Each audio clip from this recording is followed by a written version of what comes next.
মহিলাদের মাথার চুল বিক্রি করা যাবে কিনা, এতই অভাব, শেষ পর্যন্ত চুল বেঁচে খাবেন। মহিলা যিনি নামাজি, মহিলা পুরুষ সকলে বলছি, চুল নখ যারা নামাজে সেজদা দিয়েছে, আমার নখ সেজদা দিয়েছে, আমার চুল সেজদা দিয়েছে, আমি আমার মালিককে সেজদা দিয়েছি।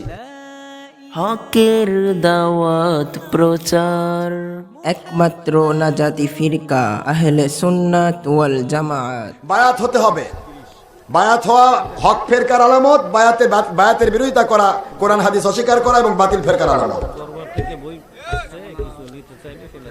হ্যাঁ, আমার লেখা অসংখ্য বই রয়েছে, এই সমস্ত বিষয় পাবেন। বায়াত হওয়া, মাযহাব মানা, কেন সহিবিরু চলবে না, কেন কোরআন হাদিস ইজমা কিয়াস কেন মানতে হবে, তারপরে আপনার মিলাদ কিয়াম কেমন করতে হবে, মিলাদ কিয়াম কেন করব, কেন করা যাবে না, 20 রাকাত না 8 রাকাত তারাবি, যত কিছু ভেজাল সিস্টেম আছে সবই দলিল দেওয়া হয়েছে, কাউকে গাল দেওয়া হয়নি, দলিল দেওয়া হয়েছে। যে যেটা জানতে চান অসংখ্য দলিল দেওয়া হয়েছে, দলিলগুলো গ্রহণ করবেন।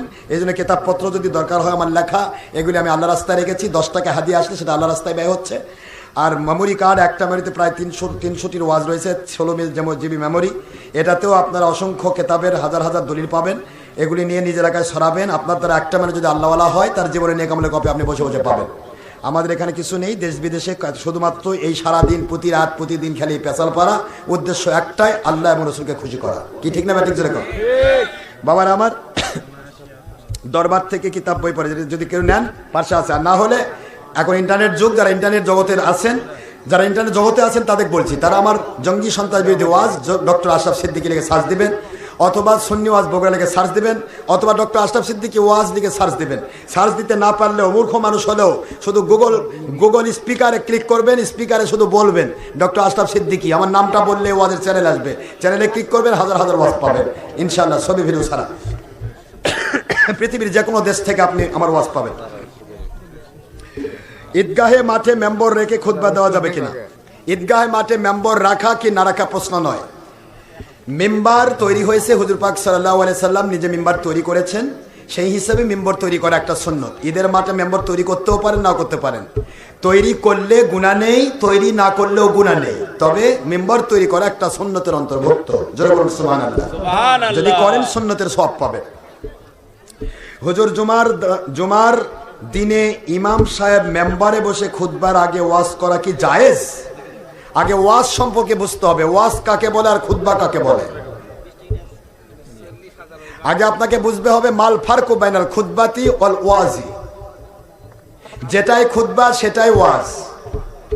খুতবা যেহেতু আল্লাহর হাবিব আরবি ভাষাভাষী ছিলেন, এই জন্য আরবিতে দেওয়া খাস সুন্নত, আর খুতবাটা সরাসরি অর্থ করে দেওয়া বেদাত। কিন্তু ওই খুতবার নিসবত ধরে আজকের দিনে আমি কি খুতবা দিচ্ছি, যে দেশের মানুষ খুতবা দিচ্ছে ওই দেশের মানুষকে খুতবাটা বুঝিয়ে দিয়ে আল্লাহওয়ালা এবং নবী প্রেমিক বানানোর জন্য কোরআন হাদিসের ওয়াজ করা, এটাই হচ্ছে ওই দেশের ওয়াজ। ওয়াজ যেটা সেটাই খুতবা। আরবিতে খুতবা দেওয়া খাস সুন্নতের অন্তর্ভুক্ত, এবং এর পাশাপাশি সেই দেশের ভাষায় মানুষকে বুঝিয়ে দেওয়া, কোরআন হাদিস মানানোর জন্য চেষ্টা করা, এটা জিহাদের সওয়াব। যেরকম সুবহানাল্লাহ। সুতরাং ওয়াজ করা যাবে না কে বলেছে? ওয়াজ 100% করবেন, তবে খুতবা আরবিতে দিব নবীজি পাক সাল্লাল্লাহু আলাইহি ওয়াসাল্লামের সুন্নত পালন করার জন্য। যেহেতু বাংলাদেশের অধিকাংশ মানুষই আরবি ভাষা বোঝে না, এটা নবীর সুন্নত পালনের জন্য।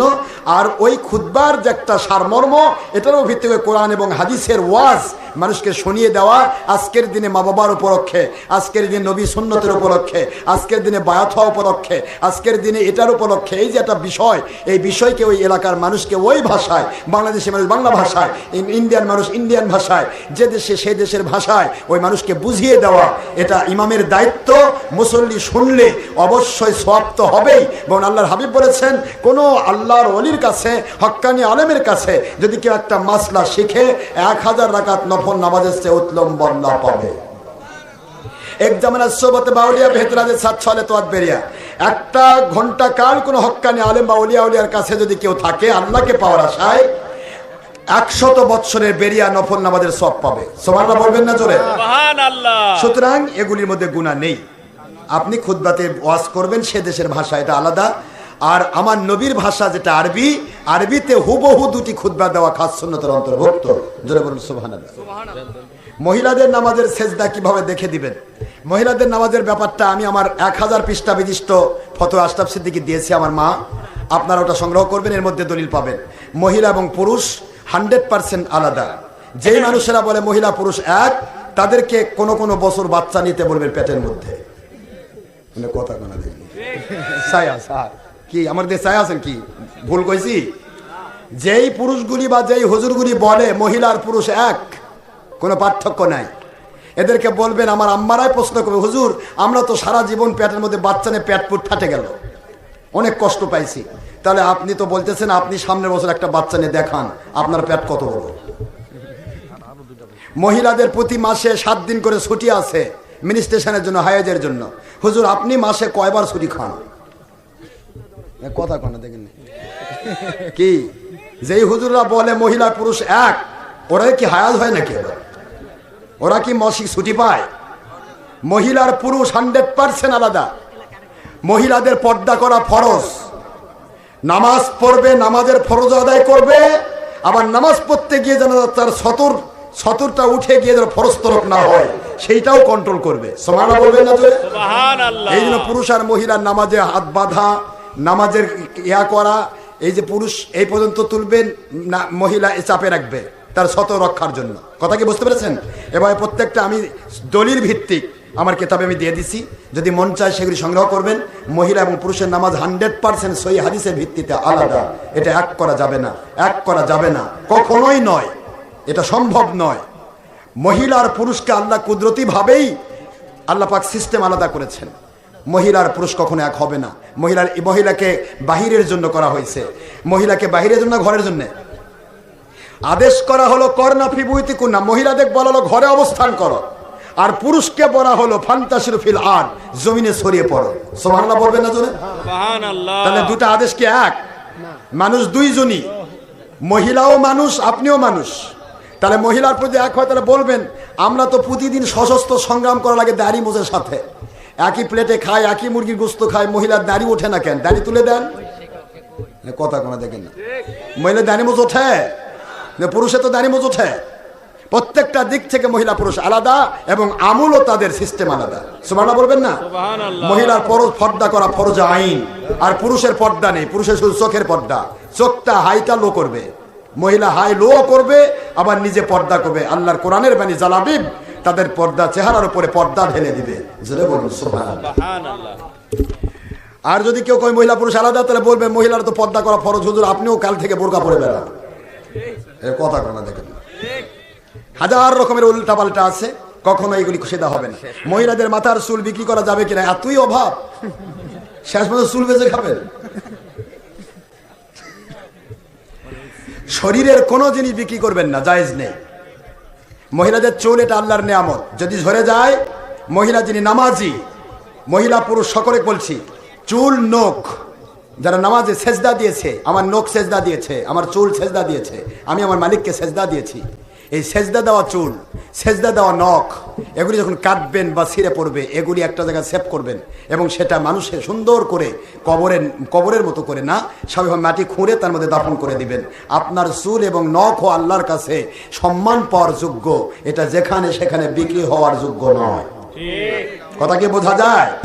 আমার শরীয়তের মাসলা হচ্ছে, শরীরের অংশগুলি যারা নামাজি আল্লাহওয়ালা, তাদের প্রত্যেকটা জিনিসে সম্মানের পাত্র, সম্মানিত। এগুলিকে মাটির নিচে দাফন করতে হবে। এগুলি কখনোই বিক্রি করে খাওয়া, এটা করা সেটা করা যাবে না, কারণ আপনার চুল নিয়ে গিয়ে এমন জিনিস বানাবে যেটা হারাম। কথা করছেন না কেন জোরে? কালেমা তাইয়্যিবা বলে দিন সুবহানাল্লাহ। কালেমা তাইয়্যিবা কি আবার ভাগ হচ্ছে নাকি? মুসলমানের তো ইমান তো সবারই এক, কিন্তু কলমার মধ্যে আবার ভাগ হচ্ছে নাকি? কালেমা তাইয়্যিবা ভালো করে শুনুন। কালেমা তাইয়্যিবা কোনটা? যেটার মধ্যে তাওহীদ আছে, রিসালাত আছে। মনে রাখবেন কি আছে? তাওহীদ এবং রিসালাত। তাওহীদের অংশ লা ইলাহা ইল্লাল্লাহ, আর রিসালাতের অংশ মুহাম্মাদুর রাসূলুল্লাহ সাল্লাল্লাহু আলাইহি ওয়াসাল্লাম। এই দুইটি অংশের সমন্বয় হলো কালেমা তাইয়্যিবা। এই দুইটি অংশের শুধু লা ইলাহা ইল্লাল্লাহ বা শুধু মুহাম্মাদুর রাসূলুল্লাহ বললে ঈমান আসবে না। তার 100% প্রমাণ কোরআন শরীফ, কুল ইন্নী রাসূলুল্লাহি ইলাইকুম জামিআ। আয় আমার নবী, আপনি দাওয়াত দিয়েছেন কুল লা ইলাহা ইল্লাল্লাহ তুফলিহু, আর আমি দাওয়াত দিচ্ছি, আপনাকে অর্ডার করছি, বলে দিন আমি হলাম সকলের উপর একজন নবী রাসূল। জোরে বলুন সুবহানাল্লাহ।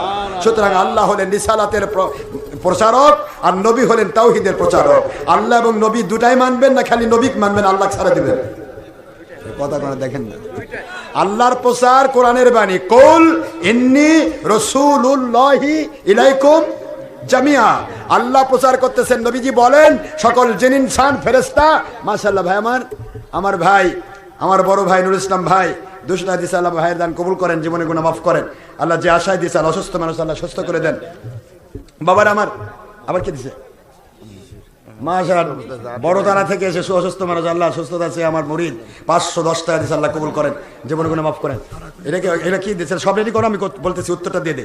কালেমা তয়্যিবা শুনুন, কালেমাতু তয়্যিবা মুস্তাদরিক হাকিম, সনদ দারিমি, দারে কুতনি, মুসান্নাফ মুসান্নাফ ইবনে আবি শাইবা, মুসনাদে আব্দুর রাজ্জাক, তারপরে মুসনাদে আহমদ বিন হাম্বল, মুসনাদে আবু হানিফা, তারপরে আপনার তোহাবি, হানাফি মাযহাবের সকল সহিহ হাদিসের কিতাব হলো তোহাবি।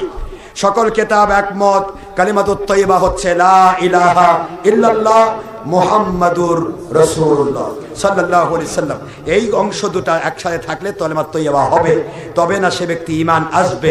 একটা মানুষ কিয়ামত পর্যন্ত যদি লা ইলাহা ইল্লাল্লাহ পড়ে, মুহাম্মাদুর রাসূলুল্লাহ বাদ দেয়, সে মুমিন হবে না। কারণ ইহুদিরা লা ইলাহা ইল্লাল্লাহ পড়ে, শুধু মুহাম্মাদুর রাসূলুল্লাহ না পড়ার কারণে তারা কাফের। খ্রিস্টানরা লা ইলাহা ইল্লাল্লাহ পড়ে, মুহাম্মাদুর রাসূলুল্লাহ না পড়ার কারণে তারা কাফের। তারা সেখানে যোগ দিয়েছে মুসা কালিমুল্লাহ, ঈসা রুহুল্লাহ। কিন্তু আমার আল্লাহ বলেছেন, আমার আখির নবী দুনিয়াতে আসার পর সকল নবীর শরীয়ত বাতিল হবে, আখির নবীর শরীয়ত বলবৎ থাকবে। এই জন্য খ্রিস্টান এবং ইহুদিরা লা ইলাহা ইল্লাল্লাহ পড়ার পরেও কাফের। মুসলমান দাবি করে কেউ যদি বলে লা ইলাহা ইল্লাল্লাহ পর্যন্ত কলেমা মুহাম্মাদুর রাসূলুল্লাহ পড়া যাবে না, ইহুদি এবং খ্রিস্টানের চাইতে বড় মুসলমান সে হবে না। বুখারী শরীফে হাদিস একটা বলা হয়, জি কে প্রিন্সিপাল হুজুর চলে যাবেন, ওনার সাথে এসে পানি চায় দিয়ে দিচ্ছেন।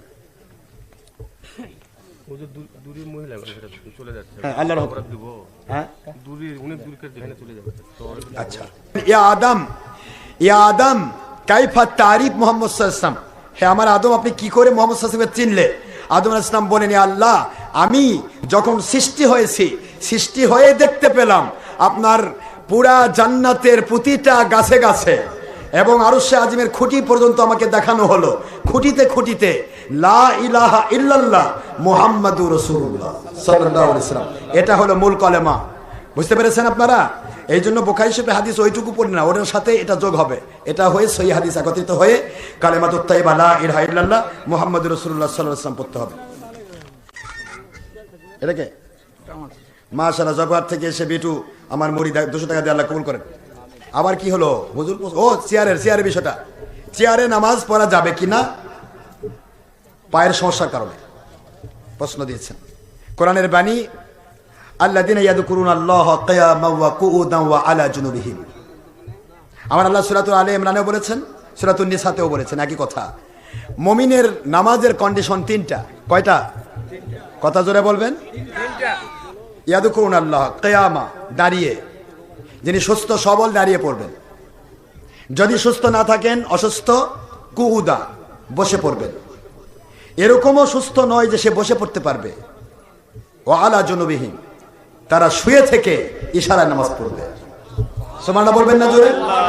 এটা আমার আল্লাহর কোরআনের বাণী। হাদিসে বুখারী, তিরমিজি, আবু দাউদ, আল্লাহর হাবিব সাল্লাল্লাহু আলাইহি ওয়াসাল্লাম তিনি বললেন, মুসলিম 3টি কায়দায় নামাজ পড়বে, সুস্থ হলে বসে দাঁড়িয়ে, অসুস্থ হলে বসে, অতিরিক্ত অসুস্থ হলে শুয়ে। জয় বলুন সুবহানাল্লাহ। তাহলে হাদিস এবং কোরআনে পাওয়া গেল 3 কন্ডিশন, এখানে কোনো অবলম্বন নেই। কোনো মানুষ যদি অসুস্থ হয়ে যায়, অসুস্থতার কারণে সে যদি দাঁড়িয়ে থাকে নামাজ পড়তে পারে, দাঁড়িয়ে পড়বে। সেজদা দিতে পারতেছে না, হাঁটুতে ব্যথা, সে ওইভাবেই সেজদা করবে যেভাবে তার পারে। কথা কি বুঝতে পেরেছেন? কিন্তু চেয়ারে বসে, খুরশিতে বসে ইমাম সাহেব সেজদা দিবে মাটি, তার আপনি এরকম বাবুগিরি করবেন, এরকম হাদিস নেই। হাদিস শরীফ একটাই, হয় দাঁড়িয়ে, নয়তো বসে, নয়তো শুয়ে। কয়টা হলো? 3-এর বাইরে কোনো কন্ডিশন নেই ইসলামে। এই 3-এর ভিতরে থাকতে হবে। আল্লাহর হাবিব বলেছেন, মাইয়াবতাগি গায়রাল ইসলামি দীনান ফালা ইউকবালা মিনহু ওয়া হুয়া ফিল আখিরাতি মিনাল খাসিরিন। কোরআন শরীফের সূরাতুল আলে ইমরান 85 নম্বর আয়াত, 3 নম্বর সূরা 4 নম্বর পারা, আল্লাহ স্পষ্ট করে দিয়েছেন, যারা কোরআন সুন্নাহর বাইরে উল্টাপাল্টা কোনো মত নিজের মধ্যে ঢোকানোর চেষ্টা করবে, সেটা কখনো কবুল করা হবে না এবং কিয়ামতে তারা ধ্বংস হবে। নাউজুবিল্লাহ বলেন। এখন আমরা হলাম, আপনি অসুস্থ, অসুস্থের জন্য কন্ডিশন, অসুস্থ ব্যক্তির জন্য জামাত শর্ত নয়। এই জন্য আল্লাহ শর্ত জামাতে রাখেননি। আপনি জামাতে গিয়ে অসুস্থ ব্যক্তি যিনি নামাজ পড়তে পারছেন না, ইমামের পিছিয়ে দরকার নেই, আপনি বাড়িতে পড়েন। আপনি বাড়িতে কিভাবে পাবেন? হয় দাঁড়ে পড়েন, নয় বসে পড়েন, না শুয়ে পড়েন। এখন লাস্ট ফিনিশিং মাসলা হচ্ছে শুয়েও সে পারছে না, দাঁড়িয়েও পারছে না, বসেও পারছে না, চেয়ার ছাড়া হচ্ছে না। এটা হলো লাস্ট মাজুরি, এটাকে বলা হয় মাজুর, অপারক। এটা হলো অপারগতা। এই অপারগতার ভিত্তি, এটা ফিনিশিং ভিত্তি। কিন্তু 3 কন্ডিশন ফার্স্টে প্রাধান্য দিতে হবে, 3টার ভিতরে থাকতে হবে। একেবারেই নেই, লোকটা একেবারে শুয়েও পারে না, বসেও পারে না, দাঁড়িয়েও পারে না, এখন যেভাবে পারে সেভাবে পড়বে। কথা কি বুঝতে পেরেছেন? এইটা হলো লাস্ট ফিনিশিং মাসলা। মেয়েদের তালিম করা যাবে কি না? মেয়েদের তালিম 100% করা যাবে, তবে তাদের তালিমের আওয়াজটা যেন পরপুরুষ পর্যন্ত না যায়। মহিলাদের কণ্ঠের আওয়াজ পর্দা, তাদের আওয়াজটা যেন পরপুরুষের কানে না যায়। 100% তালিম করবে মহিলার ভিতরে, এবং সেটা যেন রেকর্ড না হয়, মেমোরিতে ইন্টারনেটে আবার না যায়, তাহলে সে দাউস হবে। আর দাউসুল্লাহ দুখুল জান্নাত, দাউসে জান্নাতে যাবে না। জান্নাতে যদি না যাওয়া যায়, তাহলে ওয়াজ করে তালিম করে কি হবে? কথা করছেন না কেন জোরে? যারা দ্বারা জাহান্নামে যেতে হবে, সে কাম করার উদ্দেশ্য কি? দলের স্বার্থ। 5 ওয়াক্ত নামাজের ওযুর নামাজ আছে কি না? 5 ওয়াক্ত নামাজে ওযুর নামাজে আপনি তাহিয়াতুল ওযু, এটা একটা আলাদা নফল ইবাদত। যদি মন চায়, যে সম্ভব হয়, পড়বেন। তাহিয়াতুল ওযু এটা আলাদা একটা, হুজুর পাক সাল্লাল্লাহু আলাইহি ওয়াসাল্লাম যখনই ওযু করতেন তিনি তাহিয়াতুল ওযু পড়তেন। বেলাল রাদিয়াল্লাহু আনহু তিনি তাহিয়াতুল ওযু পড়তেন। আমরাও অনেকে তাহিয়াতুল ওযু পড়ি। যদি আপনার সম্ভব হয় ফরজিয়াতের পাশাপাশি, তবে নফল এত বাড়াবেন না যাতে ফরজ তরক হয়ে যায়। ফরজ এবং সুন্নাতকে প্রাধান্য দিয়ে যদি নফল আপনি পারেন, তাহিয়াতুল ওযু বাড়ান, দুখুলের মসজিদে গেলে দুখুলের মসজিদ বাড়ান। আপনি যত ইবাদত নফল করবেন ততই ভালো। কথা ঠিক না? ঠিক। কিন্তু ফরজে যেন আঘাত না আসে, এটার দ্বারা আপনার ফরজ এবং সুন্নত যেন তরক না হয়। শবে মেরাজ, শবে বরাত, শবে কদর নামাজ কত রাকাত করে পড়তে হবে এবং কোন কোন সূরা দিতে হবে? বাবারা, এটা নিয়ে এগুলা নিয়ে আমার ডিটেইলস কথা আছে, আমার কেতাবে আছে। কেতাবগুলো পড়বেন, দলিল সহ দেওয়া রয়েছে। এখানে শবে বরাত, শবে কদর প্রত্যেকটারই আলাদা আলাদা নামাজ রয়েছে। শবে বরাতে হুজুর পাক সাল্লাল্লাহু আলাইহি ওয়াসাল্লাম 14 রাকাত নামাজ পড়েছেন, ডাইরেক্ট আপনার সওয়াবুল ঈমান বাইহাকির সহিহ হাদিস। হযরত আলী রাদিয়াল্লাহু বর্ণনা করেছেন যে আমি আল্লাহর হাবিবের সাথে একসাথে ছিলাম, আল্লাহর নামাজ পড়েছেন। নামাজের নিয়ম দেওয়া আছে, সব দেওয়া রয়েছে। তারপরে আপনি ইচ্ছা করলে, এটা নফল নামাজ, আপনি সারা রাত ধরে নামাজ পড়তে পারেন, সারা রাত ধরে কোরআন তেলাওয়াত করতে পারেন। এক কথায় রাত্রি জাগরণই হলো মূল বিষয়। আপনি এখানে যে আল্লাহর সন্তুষ্টির জন্য জাগে দিতে পারেন, কোরআন তেলাওয়াত করবেন, দুরূদ শরীফ পড়বেন, তারপরে আপনি সূরাতুত তাসবিহ পড়বেন, উমরি কাজা পড়তে পারেন, যেটা আপনি পারবেন পড়বেন, সময় কাটিয়ে দিবেন। এইটা একটা বিষয়। আর আপনি নামাজ এটা সবাইভাবে 2 রাকাত করে পড়তে পারেন, 2 রাকাত করে 4 রাকাত পরে দোয়া করবেন। প্রত্যেক রাকাতে যে কোনো সূরা, ফাতিহার সাথে যে কোনো সূরা অথবা সূরা ইখলাস আমরা বলি, যেহেতু আরেকটা হাদিস রয়েছে যে ব্যক্তি সূরা ইখলাস 3 বার পড়ে তাকে 1 খতম কোরআন হিসেবে সওয়াব দেওয়া হয়। তাহলে আমরা যদি প্রত্যেক রাকাতে 3 বার সূরা ইখলাস পড়ি আর এভাবে করে নামাজ পড়ি, তাহলে প্রত্যেক রাকাতে সূরা ফাতিহার জন্য 1 খতম, সূরা ইখলাস 3 বার পড়ার জন্য 1 খতম, তাহলে প্রত্যেক রাকাতে 2 খতম কোরআনের সওয়াবও পাচ্ছি, আবার আমার নফল নামাজও হচ্ছে। সুবহানাল্লাহ। যেহেতু নফল নামাজে কোনো সূরা নির্দিষ্ট করা সমস্যা নেই, ফরজ নামাজে সূরা নির্দিষ্ট করা যাবে না, ফরজ ওয়াজিব এগুলিতে সূরা নির্দিষ্ট করা যাবে না, যে কোনো সূরা পড়তে হবে। কিন্তু নফল নামাজে আপনি যে কোনো সূরা নির্দিষ্ট করে নিতে পারেন, কোনো সমস্যা নেই।